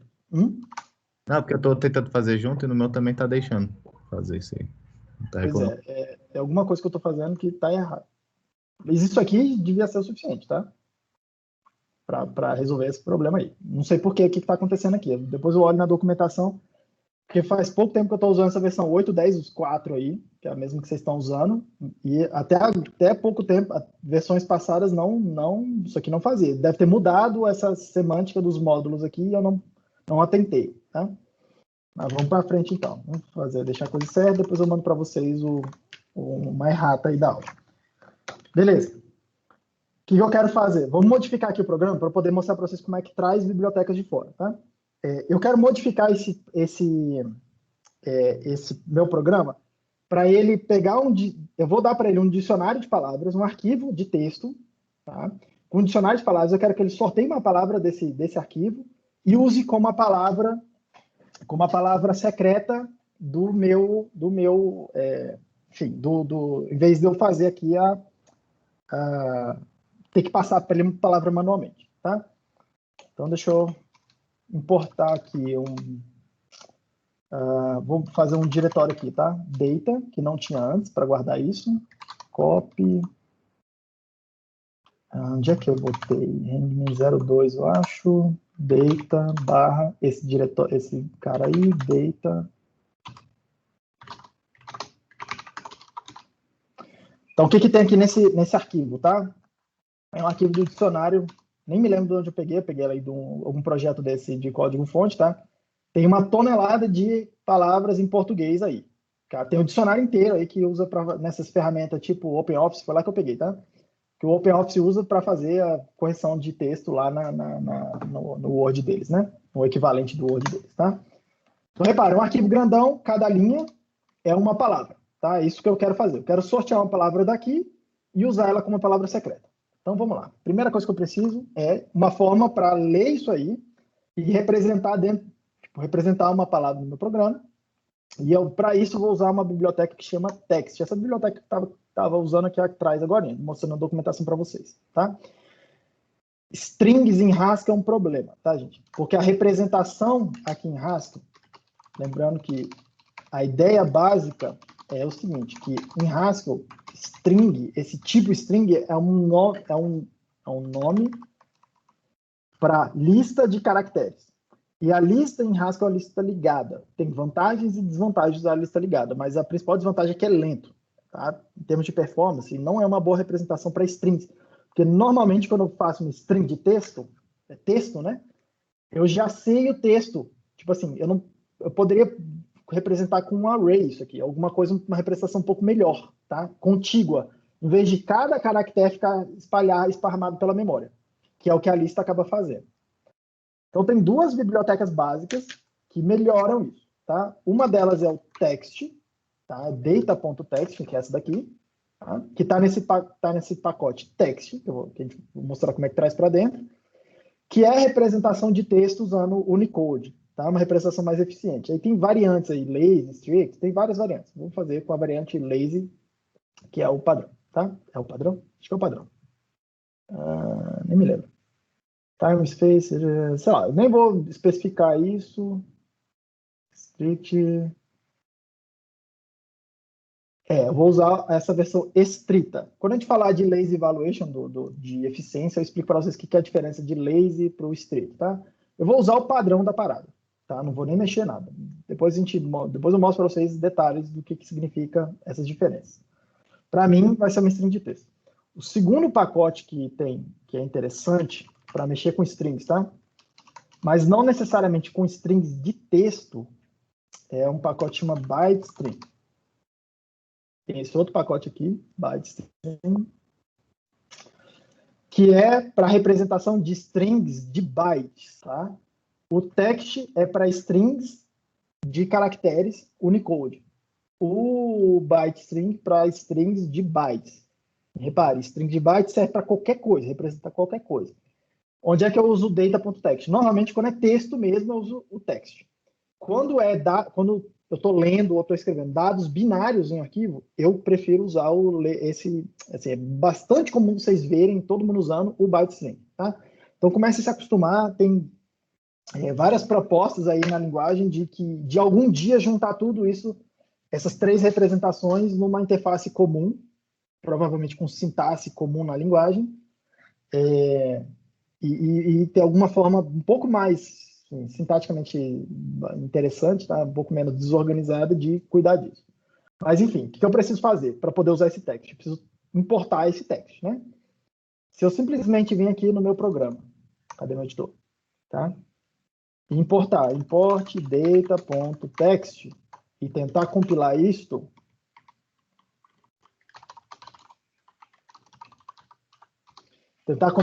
ele vai falar para mim, cara, eu não sei o que é esse data.text aí, tá? Eu não sei onde é que está esse módulo.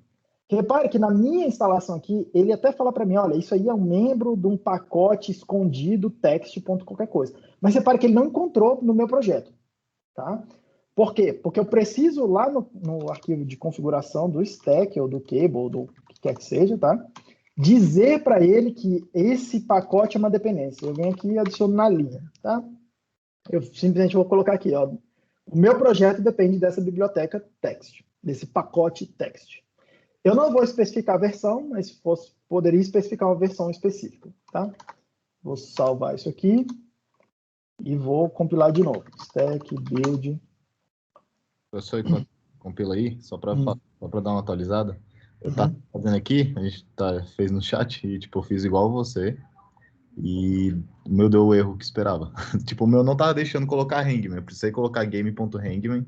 Se eu colocasse aqui, hangman, né? reclamava. Aqui, né? Isso. Eu fiz até a mesma, e tipo, até mostrei aqui a configuração do diretório, tá a mesma coisa que o seu. Eu não sei por que que o seu não foi. Porque, tipo, Qual a versão do compilador que você está usando? deixa eu ver aqui. VHC. 8.6.5. Ah, Tá não, vendo? não, 8.10.4. É diferente. Ué, é o 10.4 que você está usando? É 8.10.4. Pois é, eu não sei dizer o que que é, depois eu coloco no errado para vocês. Vou ver no manual o que que é que mudou, o que que é que está acontecendo. Isso aqui é o que devia estar funcionando. Vamos seguindo. Repare, coloquei no projeto, na descrição do projeto, uma dependência lá daquele pacote text e agora eu consigo usar ele, tá? Importei aqui. Vamos criar algumas funções aqui para a gente poder fazer isso, tá? Deixa eu criar um arquivo novo aqui, peraí. Vou fazer isso num lugar mais separado aqui. X, Command O, não. Peraí, Command X, Command F. Vou criar um arquivo, uma outra bibliotecazinha pequena aqui dentro, que eu vou chamar de dict. Opa! Já sei o que é, porque que tá funcionando a parada, peraí. Aqui, ó. Aqui. Porque olha a besteira que eu fiz. Eu transferi a parada de lugar, mas no meu editor de texto estava com esse arquivo aqui aberto. Então, na hora que eu salvei esse arquivo que está aqui aberto, ele criou o REM aqui dentro. Ah, isso explica tudo. Ah, faz sentido. Tanto que o meu tem Coisas...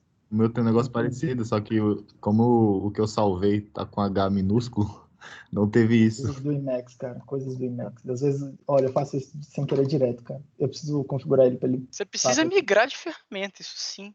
O Emacs é top, velho. Ah, não, já eu falei no chat que era fanboy de Emacs, eu falei.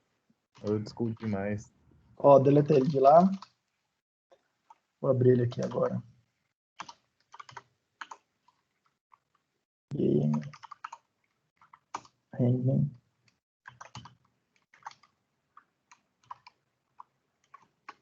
tá muito grande. Beleza. Então, isso aqui deve ser o suficiente para... Agora que eu quero aqui do lado de cá é exportar menos coisas, né? Enquanto o senhor estava demonstrando aí, eu fui lá no Stack Overflow para ver se eu achava o problema dos imports, né, que não estava escondendo. E aparentemente, antigamente, você tinha que fazer o contrário. Você não tinha que dizer o que você quer puxar, você tinha que dizer o que você quer esconder. Você pode fazer as duas coisas. Eu sempre faço as duas coisas. Mas isso é horroroso, né? Se eu tiver 50 funções que eu quero esconder, eu vou ter que escrever uma por uma. Tá doido? Peraí, repete o que você acabou de falar. Então, no Stack Overflow, o cara estava perguntando o seguinte: olha, eu quero esconder essas funções. Uhum. Só que existe algum outro jeito de eu fazer isso sem ter que fazer module, hiding, aí você colocava entre parênteses as funções que você quer esconder. E muitas respostas diziam não tem como fazer diferente. E isso aqui seria em 2013. Isso. Antiga versões, acho que até as 7 qualquer coisa, você só podia aqui dizer o que é que ia exportar. Ou você exportava tudo, ou você manualmente dizia o que você ia exportar. Então tem vários projetos, inclusive eu trabalhei recentemente, no ano passado, que tinha uma lista de exportes aqui gigante, porque tinha muitas funções que eram para exportar e tinha muitas funções que não eram para exportar. Tá? Manualmente, assim, é um inferno. Agora eu acho que na versão, sei lá, nem sei qual, mas já tem algum tempo, tem uma palavra-chave aqui, hiding, que você pode falar, olha, exporta tudo, exceto isso. Tá? Então, mas pelo post só tinha esse jeito antigamente, só tinha como usar usando o hiding. Estranho, porque esse hiding é novo. Do lado aqui do import, você pode fazer isso aqui que eu falei para você, ó, só trazer uma coisa específica, tá? Ou você pode falar para ele, traz tudo escondendo uma coisa específica. Também pode fazer isso. Então tem várias combinações diferentes agora, tá? Mas vamos lá, reparem que isso aqui é para funcionar o que eu falei para vocês, tá? Porque, ó, compilei ali no terminal, vou deixar agora correto aqui. O que eu falei estava certo e minha ferramenta aqui me sabotou sem eu perceber. Tudo bem? Beleza, vamos lá. Vou abrir uma outra biblioteca aqui, source, um arquivo novo, vou chamar de dict.hs, module, dict, onde, tá pequeno, acho que assim tá bom. Então vamos lá, ó. import data.text. Primeira coisa que eu quero tentar fazer é, melhor ainda, data port qualified data.text st, tá? É assim que eu costumo fazer. Vamos fazer uma função que, dado um dicionário, eu calculo quantas palavras tem no dicionário, porque eu não sei dizer para vocês quantas palavras tem naquele dicionário. E quando eu for gerar um número aleatório, vou, em algum momento, gerar um número aleatório de 1 até o maior, até a quantidade que tem lá no dicionário, para ele poder sortear uma palavra. Para eu não arriscar, falar assim, beleza, vamos imaginar que tem 100 mil palavras naquele dicionário. E eu arriscar sortear o número 200 mil e tentar pegar uma palavra que não está no dicionário. E dar aquelas coisas de crashear meu programa, né? Então, vamos fazer uma função que eu vou chamar aqui de dictSize. Ela vai pegar um t.text, a string, vai pegar a string e vai me dar o comprimento da string, tá? Deixa eu melhorar logo. Deixa eu fazer aqui o que normalmente a gente faria, né? Então, dictSize vai ser, vou receber uma string, chamar de s. E aí eu preciso pegar e falar o seguinte. Eu preciso calcular o comprimento, tá, de alguma coisa. Só que esse S é aquele arquivo grandão, que é uma string grandona, que tem um monte de caractere de quebra de linha. Tá? Então, o que eu preciso, na real, contar é quantas linhas tem no meu arquivo. Não é quantos caracteres tem no meu dicionário. Tá? Então, eu preciso quebrar aquele arquivo grandão em palavras diferentes. Tem uma função aí na biblioteca que chama word, que pega um text e transforma em lista de text no lugar onde tem as quebras de linha. Tá? E aí eu posso passar para ele esse meu dicionário, né? Eu chamo melhor aqui, ó, dict. Um nome um pouco melhor. Beleza? Se eu colocar isso aqui, deixa eu só ver se ele vai compilar, porque eu acho que precisa fazer alguma coisinha. Eu já botei a dependência. Deixa eu ver minhas anotações aqui. t.word, isso é words. Botei minha dependência, ele está vendo. Beleza. Não tem problema nenhum. Deixa eu mostrar logo coisas que eu faço e eu vou fazendo meio que à medida que eu vou programando, tá? Eu meio que vou limpando meu código. Esse int, para mim, é um nome meio ruim. Eu não gosto muito de ficar... Eu gosto de usar os nomes dos tipos para tentar passar um pouco da semântica. Vocês vão ver rapidinho aqui onde é que isso vai aparecer, tá? Porque eu vou usar t.text para significar coisas diferentes dentro de funções diferentes, tá?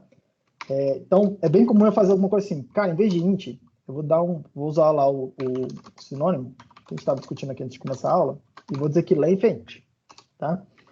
Só para ficar um pouco mais simpático. Em vez de t.text, eu vou chamar isso aqui de dicionário, dict.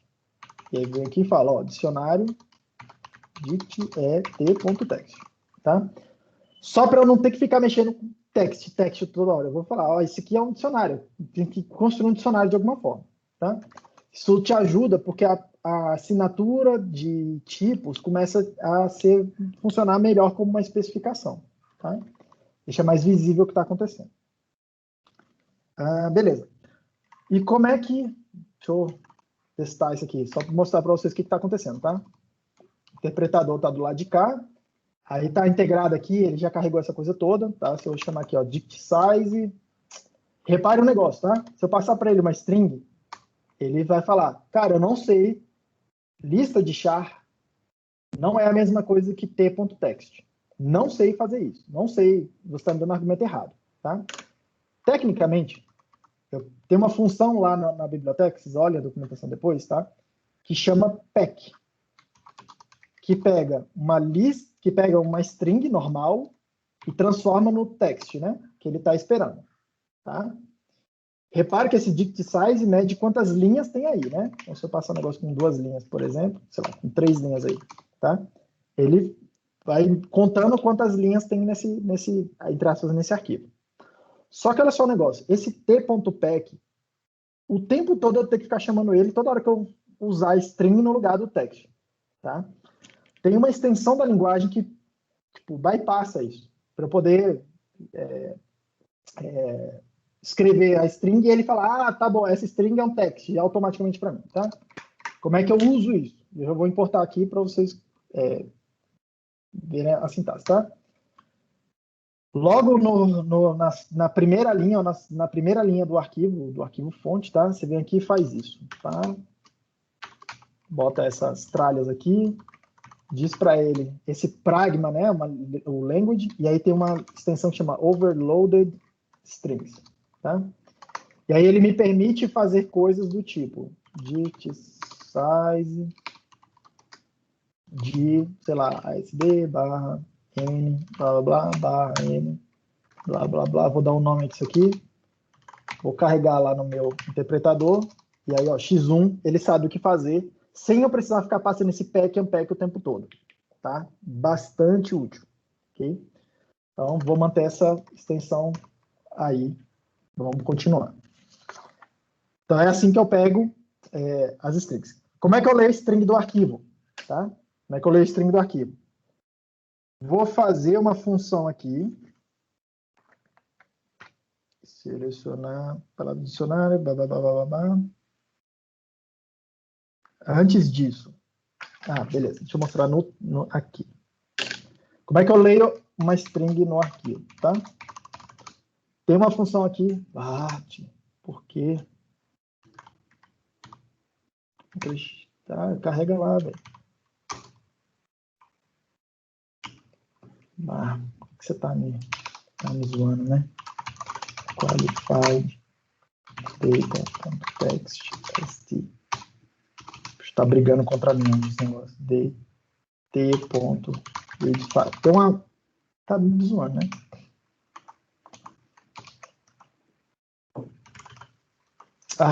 Já sei o que é. É porque não tá no data.text. Esse pacote aqui é sempre a mesma coisa. Sempre eu passo vergonha com ele, tá? Tem um outro pacotinho, data.text.io, que estão as funções de I/O relacionadas ao text, tá? E repare, eu vou importar com o mesmo qualificador, tá?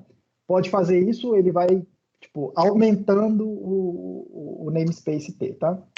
Então tem uma função lá que chama readFile, que pega um file path, eu dou para ele nada mais é do que uma string, tá? Uma string com um caminho, e ele me dá um I/O string, tá errado, é o t.readFile, tá? Que ele vai me dar o text dentro do I/O. Então eu posso fazer alguma coisa do tipo, tá? Ó, dict é igual a t.readFile. Meu arquivo tá no data. Isso aí, dict isso aí. E eu vou ler data.take. Eu quero pegar, sei lá, as 10 primeiras palavras do dicionário. Só eu quero inspecionar. T.take 10. É porque está dentro da mônada, né? Take 10, não sei o quê. Tá aqui lá dentro, tá? Então, esses aí são os 10 primeiros caracteres daquela coisa gigante lá, né? Edu. Sim. É porque é o seguinte, eu percebi que você teve que fazer assim, import qualified data.text.io. Se você faz só data.text, ele não faz busca recursiva em tudo que está dentro de data.text? Não, essa é uma boa pergunta. Jesus Cristo, filho. Calma, por partes. Tá vendo aqui, ó, tem um monte de módulos aqui dentro?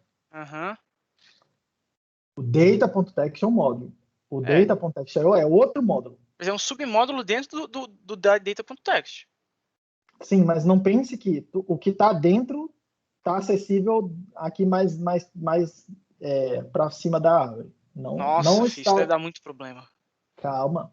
Isso é justamente para não dar problema. Para você poder controlar o namespace mesmo da coisa.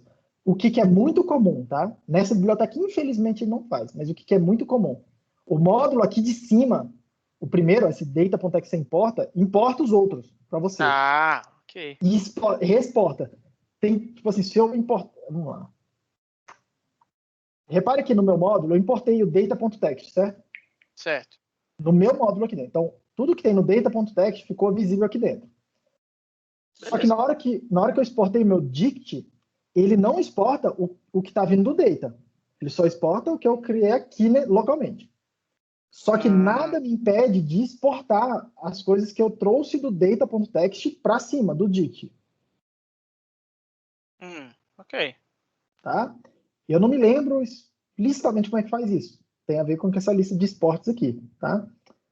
Eu acho que é coisa do tipo assim, T ponto, sei lá, length. Por exemplo, para eu exportar essa função length que veio do data.text, tá vendo? Eu não tenho certeza dessa sintaxe que eu estou mostrando agora, mas tem como você fazer isso que eu estou falando, tá? Importei alguma coisa e joguei para frente, só roteei, né? É um acumulador. Vai acumulando.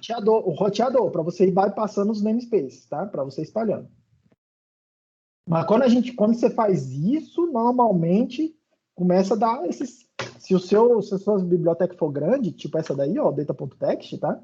Começa a dar problema, porque e qual o problema que vai dar aqui, tá? Dentro do data.text tem essa daqui, ó, data text lazy, tá vendo? Certo. Que os nomes que tem aqui, olha aqui, ó, os nomes, unpack, singleton, empty, eles conflitam com os nomes que estão aqui. Então a biblioteca é construída assumindo-se que você vai chamar um submódulo por vez. Essa daqui sim. Cara, que triste, cara. Se ele exportasse tudo, ele mesmo está exportando coisas conflitantes. Isso é razoavelmente comum. Mas tem coisas, por exemplo, Reanimate. Deixa eu mostrar um exemplo para vocês que eu contribuí no final do ano passado. Fiz algumas coisas para essa biblioteca aqui. Hackett. Rapaz, estamos devagar. Aqui não está o melhor lugar para olhar isso. Deixa eu olhar logo. Oh, meu. Cadê o GitHub dele? github.com Reanimate. Minha tela tá aí para vocês, né? Tá, Essa biblioteca também é grande, tá? Source. Tá vendo aqui, ó? Reanimate.hs. Que é quem que você vai importar. Olha a lista de export dele, como é gigante, tá vendo? Meu Deus. Isso aqui tudo é a lista de coisas que ele está exportando. Repare que a única coisa que ele faz no top level é importar os módulos, tipo assim, as partes internas da biblioteca, algumas partes, e exportar as funções lá para fora. Tá, que ele importou disso. É o que eu acabei de falar. Então, sei lá, tem uma coisa, animation, tem uma função aí, animate, aqui em algum lugar exportada, que veio desse módulo aqui, ó. Pum. Por exemplo. Tudo bem? Não, tudo bem, é porque deve acontecer direto o que aconteceu agora com o senhor, de você botar o módulo, só que na verdade é um submódulo dentro do módulo. Tem umas chatices às vezes. Vamos lá, para continuar aqui um pouco. Dict size, vou jogar ele dentro lá da minha mônada, tá? Que é onde está o meu text, né? Tá? Tem 261.798 palavras naquele dicionário lá que eu peguei. Beleza? Então, meio que... tá funcionando. Ótimo. Como é que eu faço para sortear um número aleatório? Aliás, espera aí. Antes disso, dado um dicionário, como é que eu faço para selecionar uma palavra específica lá dentro do dicionário? Eu quero separar só uma palavra lá dentro. Vamos fazer outra função que faz isso. Você recebe um dicionário, recebe um inteiro. Vou chamar de get entry. Uma entrada, né? Então, eu vou pegar um inteiro, eu vou pegar o dicionário, vou receber um inteiro para indexar, né? Aqui seria melhor fazer um index, né? Chamar lá de index, alguma coisa assim. Vou até fazer isso aqui já. Eu recebo o index, qual o número dele no dicionário, e te dou um entry. Preciso dizer o que são essas coisas. Então, vamos lá. Type, quem que eu fiz? Index é int. Não sei se é a melhor solução, mas é o que eu exemplo estou fazendo. E o entry é um t.text também. É um pedacinho, é uma palavra, um string. Tá? O que está resultando. Só que repare, se eu escrevesse aqui, ó, t.text, tem um significado diferente do t.text aqui. Que tem um significado diferente ainda do t.text aqui. Então, assim, fica um pouco mais bem documentado. Os tipos te ajudam a documentar tudo que está acontecendo. Tá? Assim, tem gente que não segue esse estilo que eu estou mostrando para vocês, mas eu pessoalmente sigo isso aqui. Vou fazendo um monte de types sinônimos ali para poder ir documentando, para eu ver a minha assinatura e falar, legal, tá? Ter uma noção um pouco melhor só vendo a assinatura. Get entry, recebo o dicionário, recebo a posição, vou chamar de i. O que eu tenho que fazer, né? eu tenho que pegar lá, ó. Estou recebendo o meu dicionário. Eu vou fazer lá, ó, separar em uma string de entradas, tá? Vou separar ele em uma string de entradas. Cada posição da string tem uma linha do arquivo de entrada, que é uma palavra, uma entrada do dicionário. E eu quero pegar a posição I dessa string. Tudo bem? Então, estou indexando com essa função aí, que faz essa indexação. Tá? E aí, a ideia é que eu vou usar esse dict size aqui para gerar o I aqui de trás. Tá? Para gerar o I aqui de trás, para eu não ter problemas do tipo, olha, você está tentando olhar numa posição que não tem no seu array. Tá? Porque se você tentar fazer alguma coisa assim, né? Ó, 1, 2, 3. Opa. Um array. 1, 2, 3. Blá, blá. E tentar olhar, sei lá, posição 10, ele vai falar, olha, não, você está tentando olhar onde não pode. Tá? Para eu evitar esse tipo de problema, eu vou, na hora de gerar aquele índice ali, eu vou gerar ele de forma ordenada, né? Vamos chamar assim, de forma disciplinada, tá? Só que atentem que eu estou fazendo uma função que, teoricamente, pode quebrar. Tá? Essa é o que a gente chama de função parcial, ela não funciona de qualquer jeito. Tá? Só que isso é um problema, tá? Isso é um problema. Normalmente, o ideal seria conseguir fazer um maybe aqui, ó. Maybe entry. Usar o maybe para evitar de quebrar de qualquer jeito, tá? Porque eu posso fazer besteira lá na frente, né? Vamos lá. Quero fazer a leitura usando o número aleatório. Quero sortear o número aleatório entre 0 e o dict size menos 1 para gerar um índice e usar esse dict get entry para poder pegar a palavra. Para isso, eu vou usar uma outra biblioteca que chama random. Vou importar ela aqui, ó. Import, que era o nome dela? Import. Gente, cadê minha anotação?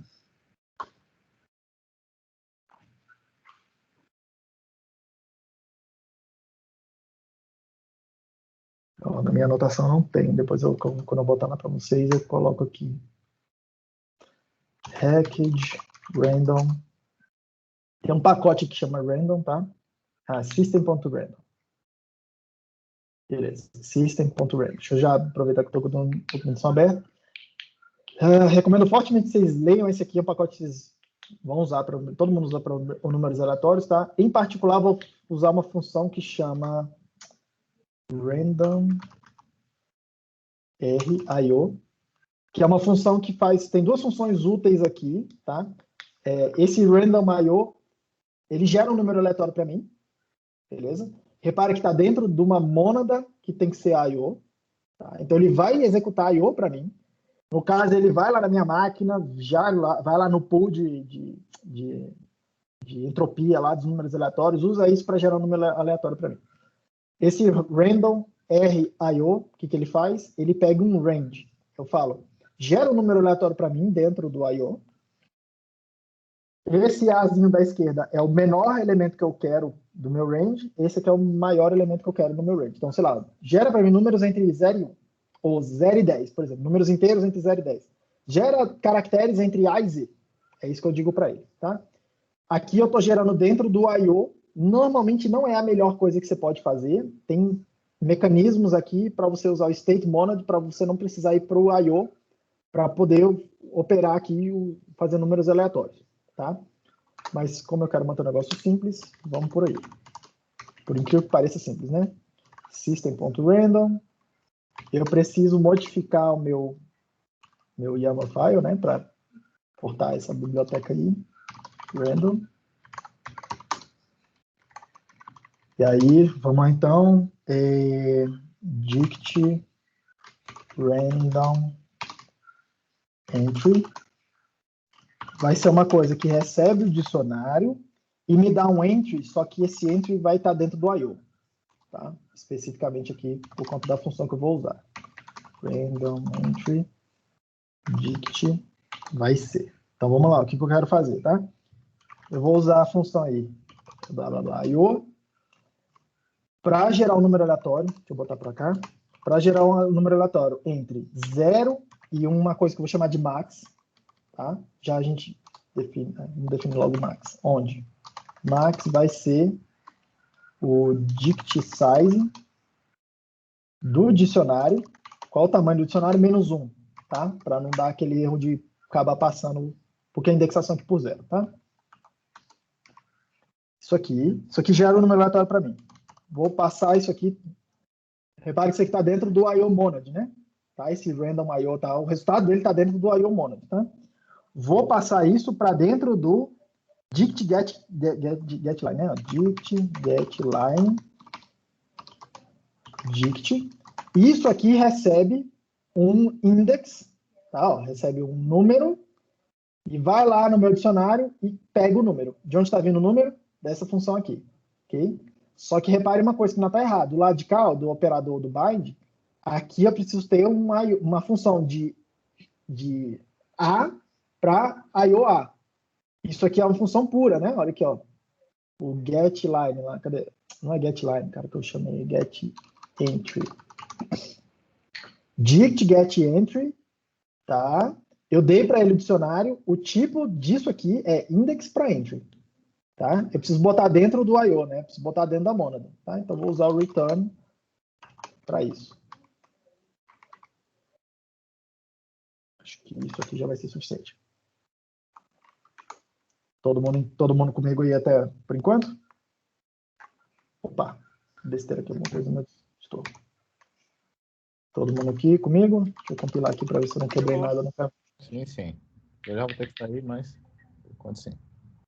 Eu tô acabando por hoje. Deixa eu passar mais uns minutinhos. Pronto. Então, rapidinho, deixa eu executar ele. Opa! O que eu fiz, velho? Não. Professor, onde é que tem que importar mesmo o módulo? Tipo, é no package.yaml que tem que colocar o... Isso, bota lá. Você pode botar no cable file, mas mais complicado. Tá bom. Dict. Opa, peraí. Vou carregar. Rapaz, sai. Meu dicionário tá aqui. Dict, random. Por que não tá indo? Meu autocompletar. Eu não faço ideia. Dict, random, entry. Por que não tá indo? No meu aqui, no VS Code, ele tá reclamando do system.random. Tem que botar no package YAML também, não? Teoricamente não. Isso aqui já deveria ser suficiente para rolar aqui. É. Tá, random RIO, era isso mesmo? Não era só random RIO. Não, R de range. É verdade. O IO é que ele vai executar dentro do IO. É verdade. Tá. Aí tá vendo? É isso mesmo, ó. Hidden package. Uai, cara, por que aqui ele resolveu funcionar? Ele tá compilando. Por que o... Aí é coisa do IDE. Isso aí é totalmente excelente na parada aqui. GG de HCI, cara. Quê? GG eu ficar usando a HCI, ficar usando essas ideias aí. Ah, tava funcionando até ontem. Fiz as listas tudo só no GHCI. Dict igual a t.read. Tá vendo? É chatice.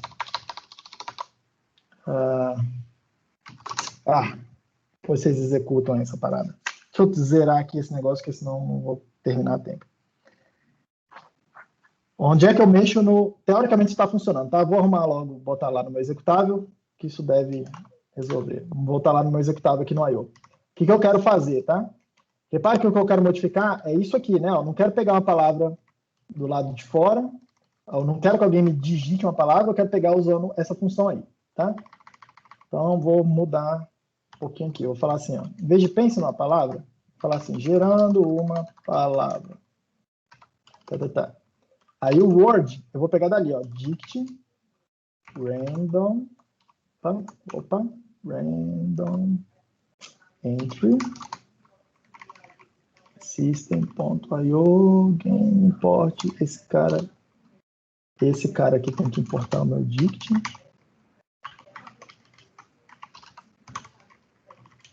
Range.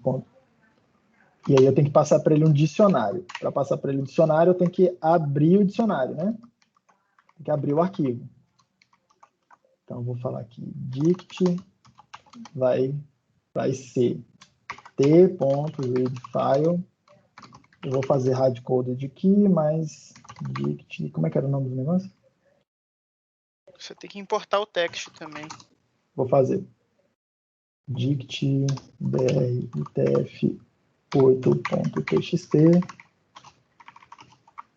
import qualified.io, né? Eu só preciso do I/O aqui dentro. Olha só, tá? Aqui eu preciso de mais do que o I/O. Vamos lá. Só o I/O não vai funcionar. Import qualified data.txt. Já explico. Então, teoricamente, aqui eu estou carregando o meu arquivo, tá? E o conteúdo dele é esse dict text. Aí eu passo o dicionário para o meu random, para essa minha função dict random entry, que entende o dict certinho, e gera um entry, que é o tipo desse word, certo? Só que esse entry é um t.text, e a minha função play espera uma string. Então, eu preciso, nesse caso particular, eu vou converter de text para string, para não precisar mexer em outras coisas. Então, aqui, eu vou converter usando t.unpack. Vai dar certo isso aí, chamando dois módulos da mesma letra? Sim. Sério mesmo? Sim, aí ele vai estendendo esse namespace T. Opa. Caraca, cara. Pior que Faltou o faz, dict ali, ó. Nossa, faz um pouco de sentido. Aqui, né? Aqui, É. né? Sim, cara. Eu faço isso direto aí, para não ficar com muitos nomes ali. Compilou. Beleza? Stack. Vamos jogar. Exec e tal. A ideia é que ele gerou uma palavra sozinho e eu não sei o que é, tá? Agora eu tô aqui realmente às cegas, tá? Não faço ideia. Então vou te chutando. Opa, tem E com E. Tem O, tem U. Então, por enquanto eu sei essas informações aí. Repare, eu realmente não faço ideia de que palavra que é, tá? Uma palavra daquelas 261 mil do dicionário. Mas o que eu espero que tenha ficado claro hoje, que era o meu objetivo. Como que controla importar e exportar coisas dos módulos. E repare, o que é o módulo? Tá? É uma forma de a gente ir programando, fazendo funções que elas vão ter uma utilidade numa parte do programa, e é uma forma de eu poder esconder isso de outras partes do programa. Por exemplo, ó, esse módulo dict, ele não vê essas funções aqui. Tá? Ele, enfim, é para realmente conseguir modularizar, esconder coisas, literalmente separation of constraints aqui também, né? Estou cuidando só de coisas de carregar no dicionário, separar, escolher uma palavra. Do lado de cá é a lógica do jogo, tá? A lógica do jogo vê isso aqui, ó, tá vendo? Ele tá vendo todas essas funções. Mas repare, aqui eu só uso esse dict random entry aqui, certo? Eu podia virar para ele e falar assim, cara, então se é só isso aqui, exporta só essa função. É até mais seguro fazer isso. Export random entry, tá? Tem uma interface, tem uma API um pouco mais limpa, né? Tá? O meu módulo aqui, ele tem alguma coisa que vai ser exportada e tem coisas internas dele. Tá? Coisas internas dele que ele não joga para fora. Do lado de cá, eu consigo usar o que é exportado, mas eu não vejo aquelas funções, aquelas declarações que não são exportadas. A mesma coisa, tá, Eduardo, quando eu exporto alguma coisa, eu posso, quando eu faço data aqui dentro, ó, data, blá, blá, blá, igual alguma coisa, essas declarações aqui, elas estão escondidas daqui também, eu não estou exportando elas. Se eu quiser exportar, eu tenho que botar elas aqui na lista. Tá? Eu consigo realmente controlar. Olha, tem um tipo de dado lá dentro, mas eu não tenho acesso a ele. É assim que o I/O é feito. Ele exporta só o I/O, a casquinha, mas você não consegue ver como é que ele é implementado. Tá? Porque isso nunca é exportado em lugar nenhum. Então, mostrei para vocês ainda. Deixa eu sair do joguinho. Mostrei para vocês ainda, mais ou menos, tá? A cara de um projeto usando o stack, tá?